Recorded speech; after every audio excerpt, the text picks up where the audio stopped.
Everyone, welcome to my channel. और बताइए कैसे हैं आप सब। तो आज हम एक और फैंटेसी की बात करेंगे, स्पैंकिंग फैंटेसी। अभी मेरे ख्याल से जितनी फैंटेसीज की रिक्वेस्ट मेरे पास आई हैं उनमें से सबसे ज़्यादा इजी मुझे यही चीज़ लगी है कि इसके बारे में नॉर्मली हम बात भी कर सकते हैं, इसके बारे में हम डिस्कस भी कर सकते हैं। और इसको ज़्यादातर जो कपल होते हैं अगर वो इंजॉय करना चाहते हैं, अगर उनको ये चीज़ पसंद है, तो ये एक ऐसी फैंटेसी है ना जिसको अगर आप मतलब इसका अगर यूज़ करते हैं, इस वाली फैंटेसी को अगर अपनी रियल लाइफ में आप इस्तेमाल करते हैं तो इसका कोई हार्म भी नहीं होगा। बट होता है ना कि हर जो फैंटेसी होती है उसकी एक लिमिट होती है। अगर नॉर्मल लाइफ में इस चीज़ की बात करें तो उसके मायने अलग होते हैं, बट अगर BDSM में इसकी बात करी जाए तो उसके मायने अलग होते हैं। जो नॉर्मल कपल्स होते हैं वो किसी चीज़ को सिर्फ इंजॉयमेंट के लिए यूज़ करते हैं। दूसरी तरफ अगर हम बात करें BDSM में तो वहाँ पर तो देखिए पेन की कोई लिमिट ही नहीं होती है, अथाह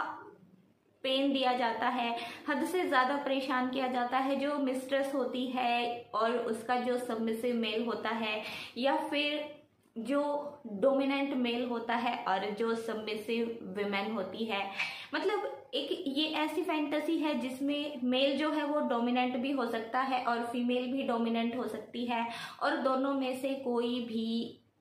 सबमिसिव हो सकता है। बट अगर ज़्यादातर ये चीज़ देखें तो मेल्स को स्पैंकिंग करना ज़्यादा पसंद होता है फीमेल की बजाय। मतलब मेल ज़्यादा चाहते हैं कि हाँ भाई मैं अपनी जो पार्टनर है उसके बम पे मारूं, उसके पीछे जो है चटाचट मार ही दूं। बट एक चटाचट मारने का भी तरीका होता है, ऐसा ना कीजिएगा कि भाई आप अपने पार्टनर के साथ अच्छी भली बातें कर रहे हैं और आपकी जो पार्टनर है वो धीरे धीरे आपकी तरफ अराउज भी हो रही है, मतलब उसका मन भी हो रहा है कि वो सेक्सुअल एक्टिविटी जो है उसको करने के लिए तैयार है, उसके मन में वो वाली फीलिंग्स भी जाग रही हैं। और आपने आओ देखा ना ताओ सोचा ना समझा, फटाफट उसके बम पे ऐसा तेज का चटाके से मार दिया कि उसकी जो फीलिंग्स थी वो गुस्से में तब्दील हो गई और गुस्से में उसने आपको ऐसे झाड़ दिया कि रूम से बाहर ही निकाल दिया। बिकॉज हर चीज़ का एक तरीका होता है, अगर आप उसको तरीके से नहीं करेंगे तो वो आपको इंजॉयमेंट की बजाय एक ऐसा एक्सपीरियंस दे देगी ना कि वो फैंटेसी कि जब आपके माइंड में ख्याल आएगी ना, आप सोचोगे कि ना भाई ना, मुझे तो ये नहीं करना है। अभी स्पैंकिंग की शुरुआत देखिए कहाँ से होती है। हमने बहुत बार ये चीज़ देखी है स्कूलों में कि जो टीचर होते हैं वो कई बार बच्चों के पिछवाड़े पे मार देते हैं और बच्चों को ज़्यादा मतलब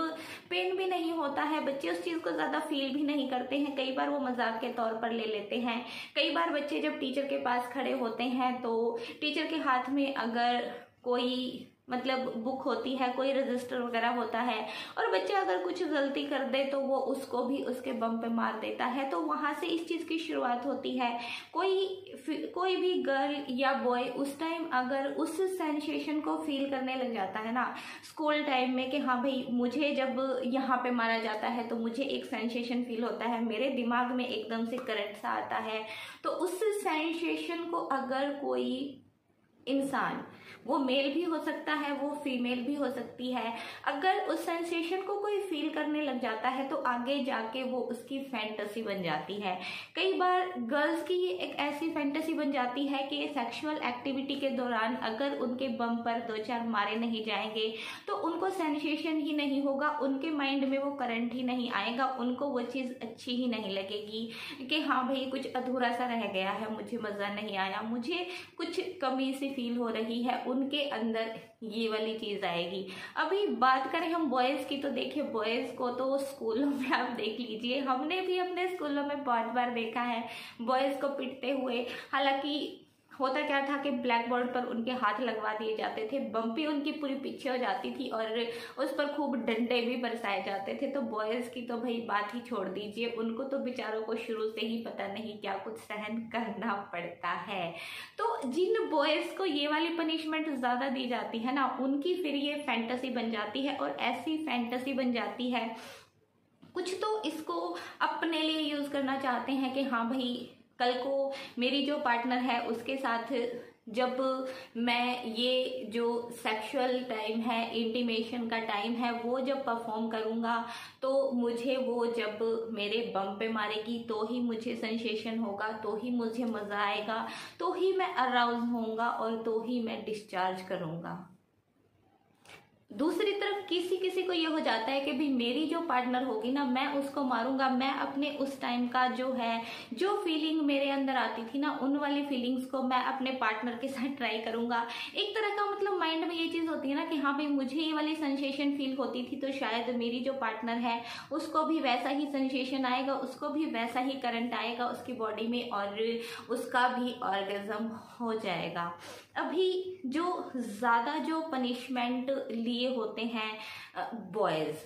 बॉयज़ की यहाँ बात कर रही हूँ, और अगर उनको इस चीज़ की आदत पड़ जाती है तो वो आखिर करते क्या हैं, वो BDSM के जो सेशन हैं उनको ज्वाइन करते हैं, वहाँ पर पे करते हैं और ये जो स्पैंकिंग का एक्ट है इसको परफॉर्म करती हैं अपनी मिस्ट्रेस के साथ। अभी जो सबमिसिव मेल होता है और जो डोमिनेंट मिस्ट्रेस होती है वो अच्छे से जानती है कि इसको पेन कैसे देना है, तो वहाँ पर मारने की कोई सीमा नहीं होती है। वो उसको जोर से तड़ थप्पड़ भी मार सकती है, कई बार वो उसे अपने फुटवेयर से भी मार सकती है, कई बार वो हंटर या फिर डंडे का भी यूज कर सकती है। अगर BDSM सेशन की बात करें तो उसी पेन में वही जहाँ पर आपके बम पे देखिए ऐसे मारा जाएगा तो आपको रेडनेस भी होगी और आपको सेंसेशन भी आएगा, आपके पूरी बॉडी में करंट भी दौड़ेगा और आप अराउज भी होंगे, आपका जो ऑर्गेज्म है वो भी होगा और सब कुछ आपके साथ होगा, बट एक पेन के साथ। पेन के बाद जो प्लेजर होता है वही वाली चीज़ हो जाएगी। बट अगर एक नॉर्मल जो कपल रहता है ना वो इस चीज़ को परफॉर्म करना चाहता है तो उसके लिए बहुत सारी चीज़ें बनी हैं। आप हल्के हाथों से अपने जो पार्टनर है उसको मार सकते हैं, तो वो उसको हल्का सा एक टच देगा, मतलब ऐसा नहीं है कि आपने उसको चटाके से मार दिया, उसको बहुत ज़्यादा दर्द फील हुआ, वो चीज़ बिल्कुल नहीं करनी है। और अगर आप स्टार्टिंग में ही कोई चीज़ ट्राई करते हैं तो किसी सॉफ्ट चीज़ से वो ट्राई कीजिए। देखिए जैसे सॉफ्ट पिलोज आते हैं, सॉफ्ट टॉयज आते हैं, या फिर ऐसी मतलब जो सॉफ्ट सी चीज़ें रहती है ना जिसमें सिर्फ उसको ये फील होगा कि हाँ भाई मेरी जो हिप्स हैं, मेरे जो बम हैं उन पे मारा जा रहा है, मुझे हल्का फुल्का जो सेंसेशन है वो हो रहा है, बट एक सॉफ्टनेस की भी जो फीलिंग है वो भी आ रही है। तो उससे जो आपकी फीमेल पार्टनर है या जो आपका ज़्यादातर जो ये सॉफ्ट टॉयज रहते हैं, सॉफ्ट पिलोज रहते हैं, इनसे अगर आप स्पैंकिंग करते हैं, सॉफ्ट हैंड से अगर उसको मारते हैं उसके हिप्स पे, तो वो चीज़ मतलब एक फीमेल को प्लेजर देगी, उसको अच्छा लगेगा, उसको एक अच्छे वाली फीलिंग आएगी। और ट्राई करने के लिए तो देखिए होता है कि घर में अगर हस्बैंड वाइफ इधर उधर घूम रहे हैं, वाइफ कोई काम कर रही है तो हस्बैंड कई बार आकर उसके पिछवाड़े पे ऐसे ही मार देता है, तो उसी टाइम आप पता लगा सकते हैं कि आपकी वाइफ जो है, आपकी जो पार्टनर है वो उस टाइम कैसे रिएक्ट करती है। अगर वो गुस्से में आपको आंखें दिखाकर और उसके हाथ में जो भी होता है अब आपको पलट कर मार देती है या चार बातें आपको सुना देती है, तो आई थिंक उसको ये चीज़ अच्छी नहीं लगी। बट अगर वो हंसकर इस चीज़ को टाल देती है तो आप समझ सकते हैं कि हाँ भाई अगर मैं इसके साथ स्पैंकिंग का जो एक्ट है वो परफॉर्म करूँगा तो इसको कोई प्रॉब्लम नहीं होगी। तो बहुत सारी फैंटेसीज देखिए ऐसी हैं जो स्कूल टाइम से स्टार्ट होती हैं, फिर बढ़ते बढ़ते जो सेक्सुअल लाइफ है, जो अपने पार्टनर का इंटीमेशन का टाइम है उस पर जाकर स्टार्ट होती हैं। बट ये एक ऐसी फैंटेसी है ना, इसको आप अपने पार्टनर के साथ डिस्कस कर सकते हैं, अपने फ्रेंड्स के साथ डिस्कस कर सकते हैं। अगर आपको ये चीज़ पसंद है तो आप अपने पार्टनर को इजीली बता सकते हैं कि मुझे ये चीज़ पसंद है, तुम मेरे साथ ये करो। या जिसको करना पसंद है वो भी बोल सकता है कि मुझे ऐसे मारना पसंद है भाई, तो मैं तुम्हारे साथ ये करना चाहता हूँ। मतलब इजी सी एक बहुत ही पॉपुलर सी फैंटेसी है, अच्छी लगेगी और अगर बाई चांस बहुत जो रेयर ही लेडीज़ रहती हैं या बहुत ही रेयर जो मेल होते हैं उनको अगर ये चीज़ अच्छी नहीं लगेगी तो उनके साथ प्लीज़ ट्राई मत कीजिएगा, बिकॉज वापसी में आपको कुछ भी मिल सकता है, उसमें झाड़ भी हो सकती है, उसमें हाथ में कोई चीज़ है या लात है, कुछ भी है, आपके मुंह पे भी लग सकती है, आपको कहीं भी लग सकती है। तो कोई भी फैंटेसी करने के लिए कुछ सावधानियां बरतें। और आज की वीडियो में इतना ही। आपको कैसी लगी आज की वीडियो वो मुझे ज़रूर बताना कमेंट बॉक्स में। अभी आपको मिलेंगे नेक्स्ट टाइम, तब तक के लिए bye bye, take care and thank you so much for watching.